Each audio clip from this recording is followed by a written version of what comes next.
A Terra está aquecendo. E esse não é o único problema. Uma pesquisa da Universidade Federal de São Paulo analisou os últimos 40 anos do Brasil.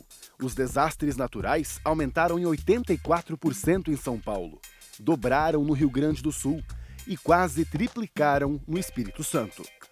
Além dos eventos extremos, outras situações estão cada vez mais comuns, como as extinções. Estamos preparados? Nossos líderes estão trabalhando para evitar esses problemas? Vamos saber com quem pesquisa o professor Ronaldo Cristofoletti. Desde o governo federal, os governos estaduais, os governos municipais agora podem reconhecer a sua realidade local e pensar nos seus planos de adaptações e o que eles podemos fazer ali, porque está posto.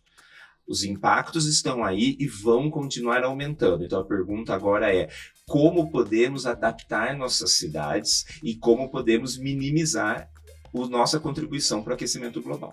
E conhecer a experiência de Reinaldo Moreira, vice-prefeito de São Sebastião, que enfrentou desastres naturais recentemente. Nós temos que estruturar as defesas civis municipais, nós temos que estar aí bem focado para que as pessoas entendam que nós precisamos de recursos, para a gente reagir rápido dentro daqueles planos que são feitos na teoria para serem colocados na prática, requer muito investimento. Tem muitos municípios que não têm essa capacidade de investimento a curto prazo para dar essa resposta de uma forma mais célere. E entender o que dizem as leis, se ainda não existem, quais a atualidade exige que sejam criadas. Quem nos conta é o advogado especialista Alexandre Abi. Em relação à adaptação legislativa, a gente vê movimentos de até obrigado, imposto pelo Estatuto da Cidade, de adaptação dos planos diretores que prevêem essas ações, o estabelecimento de planos preventivos para o estabelecimento das ações a serem adotadas por esses municípios. E, na prática, o que a gente viu muito, Pablo, é a adaptação do texto da lei, mas não necessariamente acompanhado das ações executivas previstas nesses próprios planos. Então, porque é muito difícil a gente lidar, é um problema muito complexo envolvendo a ocupação de áreas de risco, e essa é uma ocupação que não está resumida ou restrita a populações de baixa renda necessariamente. Esse é o momento do Foco ESG.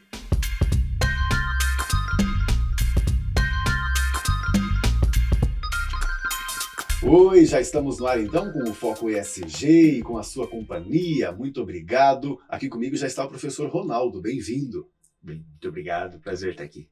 Ronaldo, a gente já tem dados aí, né, da ONU, do mundo inteiro, dizendo que os desastres naturais nos últimos 40 anos aumentaram 75%. Já é fato, né, Ronaldo? Por isso que, inclusive, você decidiu também estudar isso, mais especificamente no Brasil. De onde é que veio a sua ideia? Isso, a mudança climática e os impactos dela são aí, já estão acontecendo, como você falou.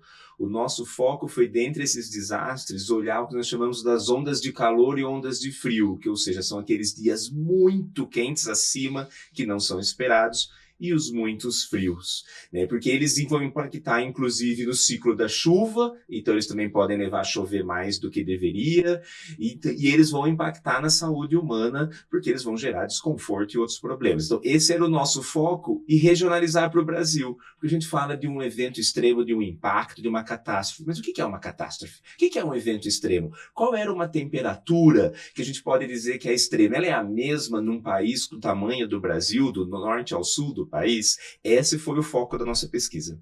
Sim, até por conta do que se tem naquela região, né? Um aumento de 2 graus na Antártida, apesar de que a gente sabe que é muito ruim, porque degela, mas nem tanta gente sofre. No Brasil, que já é quente e úmido, muito mais quente, pode ser bem ruim. Apesar de que isso não tem acontecido muito por aqui ainda, né? A gente sabe das ondas de calor na Europa, na América do Norte. Como é que está o Brasil?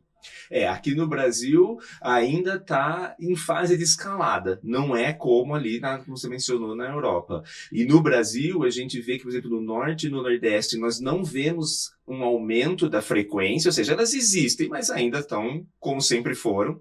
Mas no sul e sudeste do país elas já estão aumentando em frequência.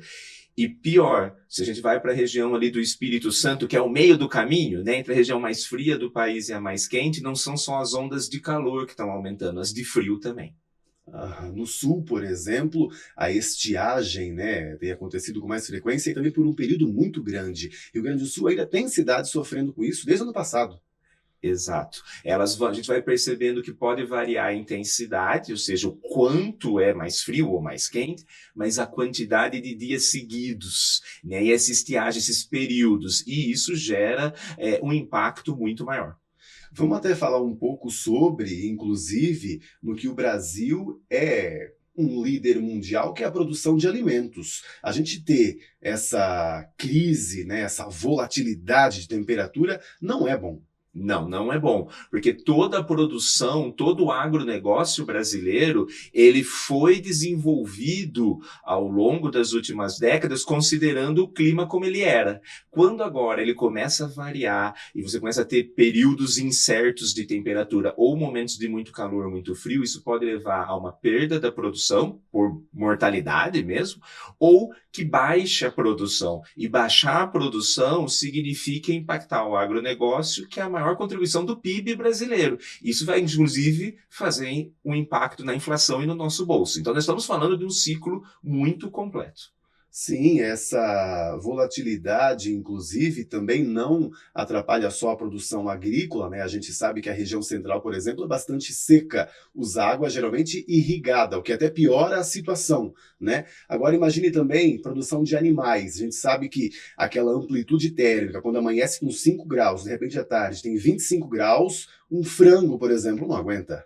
Não, ele não desregula todo o processo metabólico do animal e nosso, né? E os nossos dados mostraram que esses dias onde, o que a gente chama de amplitude térmica, esse momento mais quente e mais frio do dia, a diferença deles está aumentando, então são dias cada vez mais variáveis em temperatura e é cada vez mais frequente ao longo do ano que a gente encontra esses dias.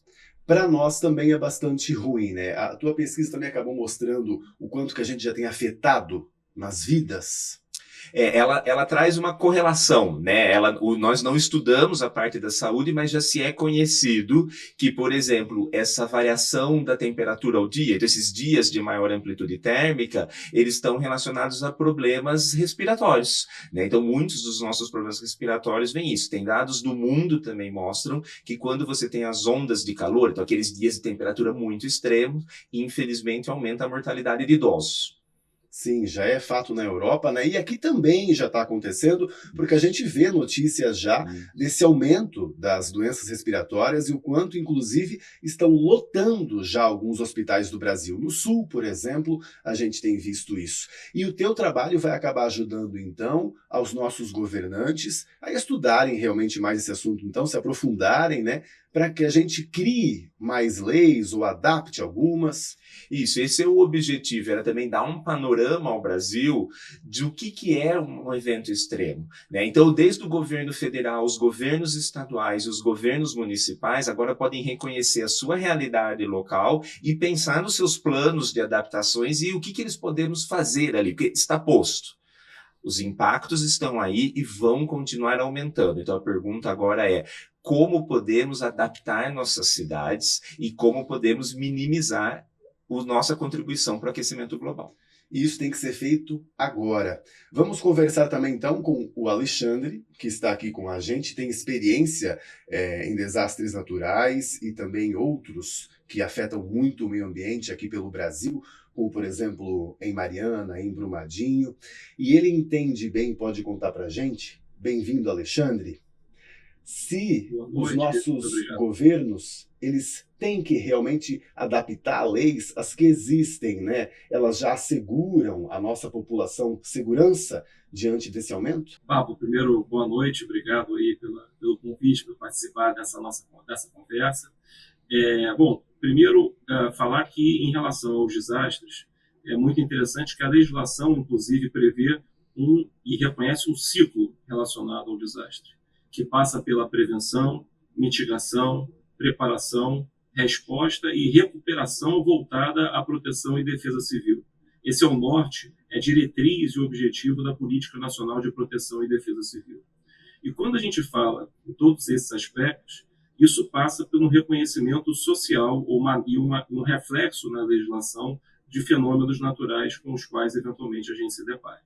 Então, um exemplo muito importante é que a alteração legislativa mais profunda e relevante nessa matéria, que foi a modificação do Estatuto da Cidade, veio após um incidente muito grave, talvez um dos mais graves que a gente teve na história do país, em 2010, né, lá na região serrana do Rio de Janeiro, 2010, 2011. Então, isso, você tem uma medida provisória no final de 2011, que justamente falando em recorrência de desastres naturais, alterou o Estatuto da Cidade para prever a integração dentro da política a articulação dos 3 níveis de poder, federal, estadual e municipal, e a necessidade de incorporação nesses instrumentos que os 3 níveis dispõem de mecanismos de planejamento e gestão, por um lado, e por outro, prevenção e mitigação dos impactos desses eventos que o professor mencionou.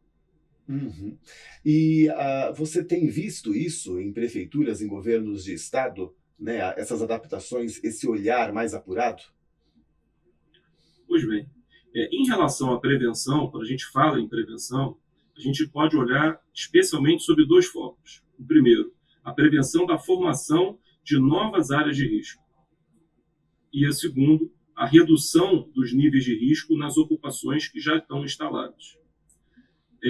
E, por outro lado, em relação à adaptação legislativa, a gente vê movimentos até obrigado, imposto pelo Estatuto da Cidade, de adaptação dos planos diretores que prevêem essas ações, o estabelecimento de planos preventivos para com o estabelecimento das ações a serem adotadas por esses municípios. E, na prática, o que a gente viu muito, Pablo, é a adaptação do texto da lei, mas não necessariamente acompanhado das ações executivas previstas nesses próprios planos. Então, porque é muito difícil a gente lidar, é um problema muito complexo envolvendo a ocupação de áreas de risco, e essa é uma ocupação que não está resumida ou restrita a populações de baixa renda necessariamente. A gente também pode ter aí empreendimentos que eventualmente conseguem autorização nos respectivos executivos para se instalar em áreas mais suscetíveis a esses eventos mencionados pelo professor. Alexandre, acredito que foi o que aconteceu em São Sebastião, que durante essa gestão adaptou suas leis, tentou seguir, né, inclusive, essa legislação das cidades, só que também esse ano passou por um desastre natural por conta do volume de chuva, que foi muito maior do que o esperado, ali ainda no fim do verão, por fevereiro, mais ou menos. Vamos conversar então com o vice-prefeito, o Reinaldo, que também está conectado com a gente. Bem-vindo, Reinaldo. Alô, tudo bem? Cumprimentá-lo, agradecer a oportunidade, o convite, cumprimentar o professor Alexandre, o professor Ronaldo. Prazer estar com vocês. Obrigado você por ter vindo contar para a gente da tua experiência aí. Primeiro vamos falar por onde vocês tentaram começar, né? Que foi essa visão um pouco mais ampliada e apurada sobre as áreas de risco que vocês teriam aí em São Sebastião, né? Como foi esse trabalho? Bom, a gente vem com um plano de contingência bem atualizado, fizemos aí a adaptação da lei de forma bem recente, tínhamos um trabalho muito forte, né, de drenagem no município. O município tinha um problema recorrente de gestões passadas, mas um plano de macrodrenagem envolve não só a questão de grande investimento, mas também para que a gente possa ter um grande cronograma, né? Também tínhamos um plano de habitação em curso, primeiro fazendo a questão da regularização fundiária dos núcleos, né, para que a gente pudesse ter aqueles imóveis, aquelas regiões que não eram passíveis de regularização, para que pudesse entrar dentro desse plano, né?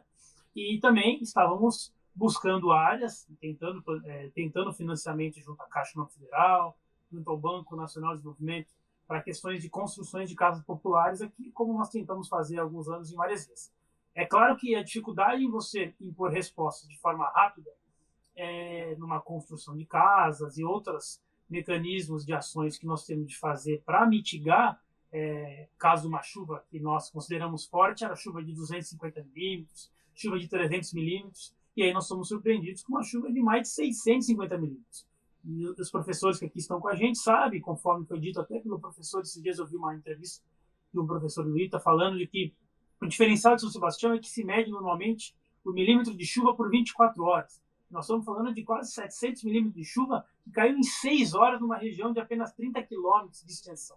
Numa cidade igual a nossa, que é prensada pelo morro, prensada pelo mar, nós temos aí praticamente uma rodovia e as pessoas que estão se alojando ali nessa região, ou para o lado do mar, ou para o lado da terra. Quem foi poupado? Ninguém. Quem estava para o lado do mar também foi pego, quem estava para o lado da encosta também foi pego. Então, a maior dificuldade que nós temos no município de São Sebastião, dentro do programa que nós temos, não só do GERCO, né, com o gerenciamento costeiro, mas também dentro do nosso plano municipal, é a forma de a gente achar terrenos planos, longe de área de risco, para que a gente possa remover essas pessoas que estão nessas áreas consideradas de risco. Mas nós temos 2 etapas aí. As pessoas que estavam em área de risco antes dessa tragédia e o número de pessoas que entrou e que virou de área de risco após essa tragédia.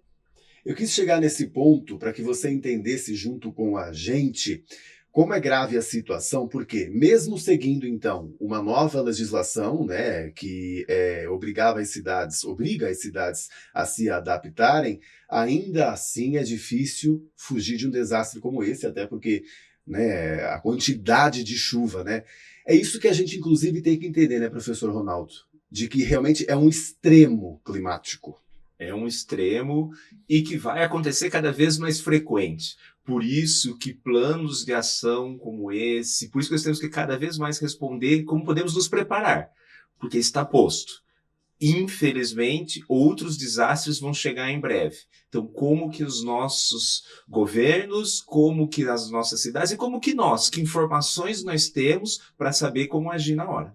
Quando a gente fala em extremo, às vezes algo quase que imensurável, né? A gente não imagina realmente o que pode acontecer numa situação de um clima muito adverso, que a gente não viveu ainda.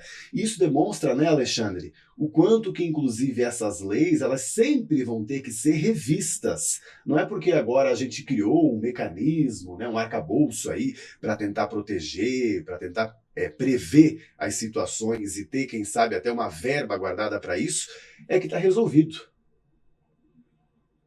Exatamente.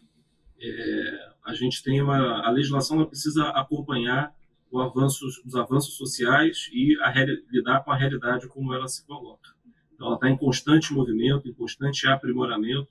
Então, esse é um fenômeno natural, é importante o legislativo responder a essas iniciativas, a essa realidade que vai se colocando. Por exemplo, uma realidade que o professor bem destacou, relacionada a situação de emergência climática que a gente hoje enfrenta pelo mundo, que foi reconhecida pelo Supremo Tribunal Federal e que hoje começa a ser endereçado nas legislações, né, licenciamentos ambientais exigindo de empresas e atividades a serem desenvolvidas a incorporação de parâmetros para tentar começar a lidar com o aspecto climático.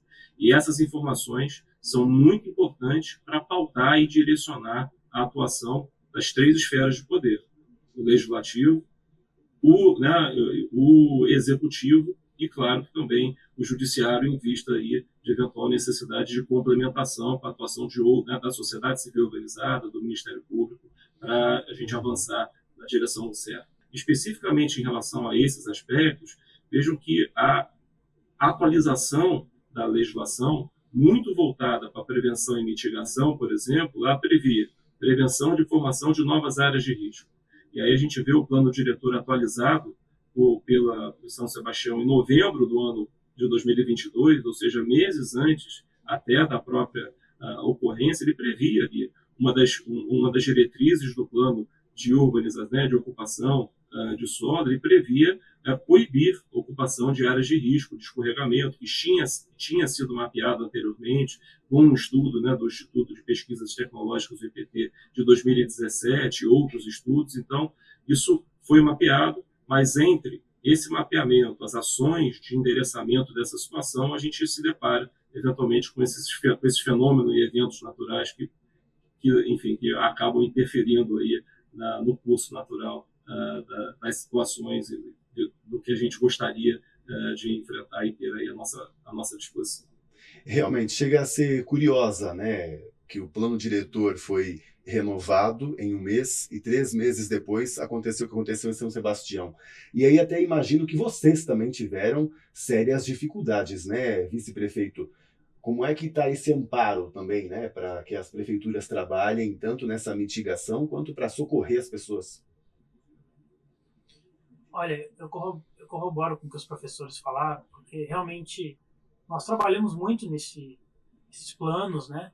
Nós tivemos, inclusive, por coincidência, um simulado com a Defesa Civil do Estado, com os próprios agentes que vieram para nos socorrer agora em fevereiro desse ano, há cerca de 2 anos atrás, nos mesmos locais onde tiveram essa tragédia praticamente. Então, nós estávamos realmente preparados, buscando o melhor treinamento para que a gente pudesse reagir da melhor forma, mas, como eu disse, não esperávamos esse tanto de chuva. Mas vale lembrar, né, que tanto que nós fizemos de prevenção, que a nossa equipe se mobilizou, uma estruturação da Defesa Civil Municipal, nós temos de fazer com que nós sabemos que os recursos estão mal divididos entre o governo federal, estadual e município. O município fica com uma parcela muito pequena para investimento próprio, estamos sempre aí tendo que recorrer ao governo do estado e ao governo federal. Tivemos aqui um grande parceiro, que foi tanto o governador do estado de São Paulo, o Tarcísio, que praticamente morou aqui, vivenciou com a gente essa crise, mas nós temos de estruturar as defesas civis municipais, nós temos que estar aí bem focado para que as pessoas entendam que nós precisamos de recursos, para a gente reagir rápido dentro daqueles planos que são feitos na teoria, para serem colocados na prática, requer muito investimento. Tem muitos municípios que não têm essa capacidade de investimento a curto prazo para dar essa resposta de uma forma mais célere.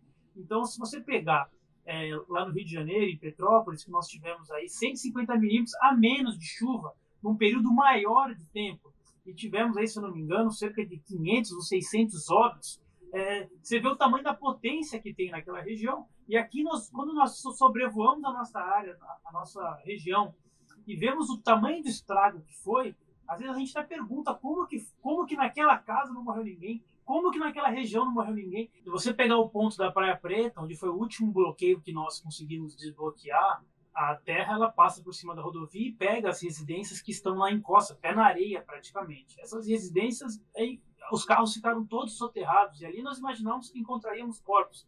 E quando nós chegamos lá, tivemos a notícia que a Defesa Civil chegou antes e conseguiu retirar porque sabia que ali era uma área de risco já monitorada pelo plano de contingência. Então houve muito trabalho, houve muito empenho numa cidade difícil. Nós estamos numa cidade que tem 114 quilômetros de extensão.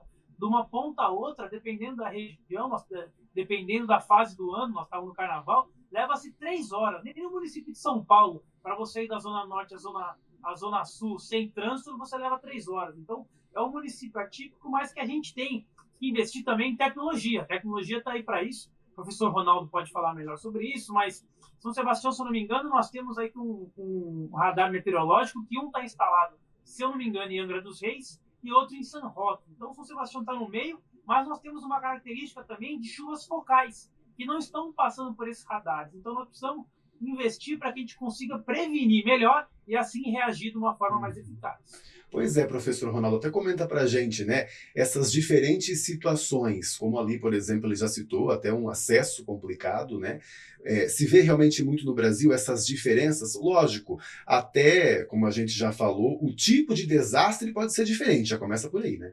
Exato, a gente tem que entender o que muitas vezes nos atrai para o turismo. Então, como o vice-prefeito estava falando, o litoral ali norte de São Paulo é a Mata Atlântica, né? Então são as cidades pequenas condensadas ali entre o mar e a Mata Atlântica. Mas vamos para o Nordeste, aí nós vamos ter áreas de dunas, grandes áreas que você já não tem a mata, mas aí elas são suscetíveis a um outro tipo de impacto, a de erosão, que é quando vai saindo toda a faixa costeira ali de areia, e também leva que quando você tem construções próximas, elas possam desmoronar. Então, cada área vai ter uma peculiaridade. O litoral sul de São Paulo, a região de Iguape, que tem rios, que tem um aporte maior, chuvas intensas vão aumentar muito a água doce. Então, nós precisamos reconhecer essas diferenças e saber como aplicar em cada um desses locais, fortalecendo os municípios, mas também tendo um plano nacional, porque ainda somos um país só. Então, também é como que a gente lida com esse nível de governança.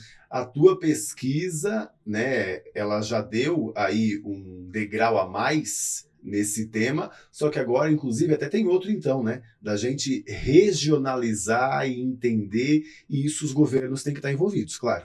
Exato. Isso vai exigir um trabalho conjunto dos 3 níveis de governo. Então, enquanto em nível federal precisamos pensar em um plano em nível de país, de resiliência climática, pela primeira vez temos um departamento tratando de oceanos e gestão costeira. Como o vice-prefeito mencionou, a gestão costeira é como é que nós organizamos essas cidades e governança costeira. O nível federal vai olhar para isso. Porém, nos estados, é preciso reconhecer as características do norte, nordeste, sudeste, sul e ter, então, planos mais específicos para aquele tipo de clima. E quando chega no município, reconhecer essa peculiaridade. São Sebastião com a Mata Atlântica numa faixa estreita.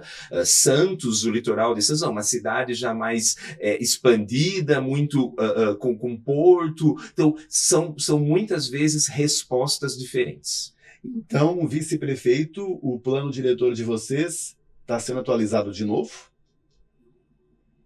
Agora nós temos que fazer, né, Pablo, um rescaldo de um reestudo daquilo que ficou de forma crônica para o município. Vale lembrar que todos que nos ajudaram, o Brasil foi muito solidário com São Sebastião, e aqui eu já agradeço de público, não só as pessoas físicas, mas pessoas jurídicas também, mas foi de uma forma aguda, né, para que nós pudéssemos sair naquele momento em estado que estávamos. Agora fica a questão crônica, né? Eu vi agora o professor citando no início a questão das doenças respiratórias, né? As ruas ficam cheias de lama, essas lamas ressecam com o sol, fica cheio de poeira e as crianças vão todas para a UPA porque elas começam a ter problemas crônicos respiratórios, tosse, né? Porque bronquite, porque isso vai causando outros problemas que vão ficar de rescaldo para o município. Mas o mais importante que eu acho que nós temos de nos reunir como municípios, é entender de que nós precisamos de uma celeridade na liberação de recursos para os municípios, né?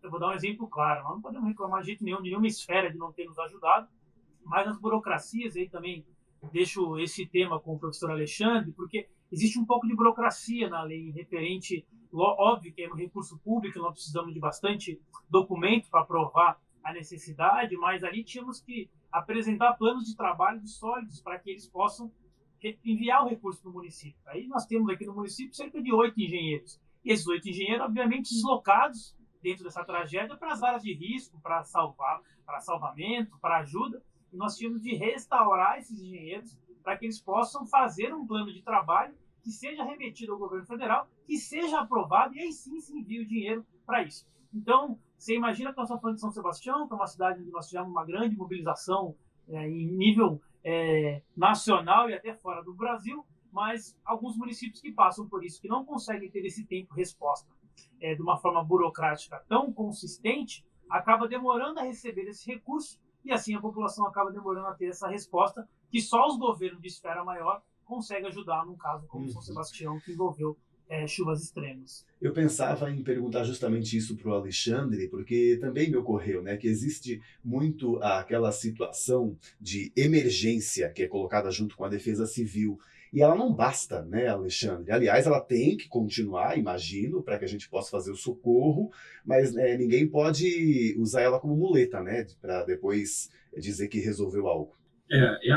Até o acionamento, né, que o vice-prefeito destacou, o acionamento em deflagração das próprias medidas previstas na Política Nacional de Proteção e Defesa Civil pressupõe o reconhecimento federal da situação de emergência ou calamidade pública, né? A diferença em termos de intensidade e grau de comprometimento da possibilidade de resposta do respectivo município àquela situação que se coloca perante ele.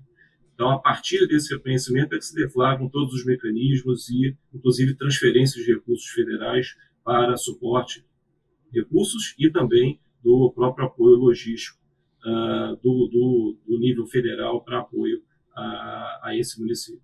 Então, a gente fica sempre, né, e acaba tendo que reconhecer a situação de equilíbrio entre você dar uma resposta o mais rápida possível, por um lado, e, por outro, você ter um gerenciamento responsável dos recursos públicos envolvidos, porque a gente também sabe que, infelizmente, nessas situações, muitas vezes, de emergência, a gestão desse recurso público acaba ficando fragilizada. Então, é um equilíbrio difícil, porque, por outro lado, você precisa de uma resposta ágil, célere, né, justamente para lidar com aquela situação de emergência, por um lado, e, por outro, você tem a responsabilidade que deve pautar a utilização e emprego desses recursos. Ótimo. Quero agradecer, então, as presenças de vocês aqui. Muito obrigado, vice-prefeito, e um bom trabalho aí para você. Eu que agradeço, obrigado pela participação e pela contribuição. Depois quero assistir todo o programa aí. Obrigado por levantar esse tema e por ter São Sebastião na baia desse assunto aí. Um abraço a todos. Um abraço, até mais. Alexandre, muito obrigado pelo teu conhecimento compartilhado aqui com a gente. Foi um prazer, Pablo. Muito obrigado. Estamos à disposição aí para contribuir sempre que a gente puder.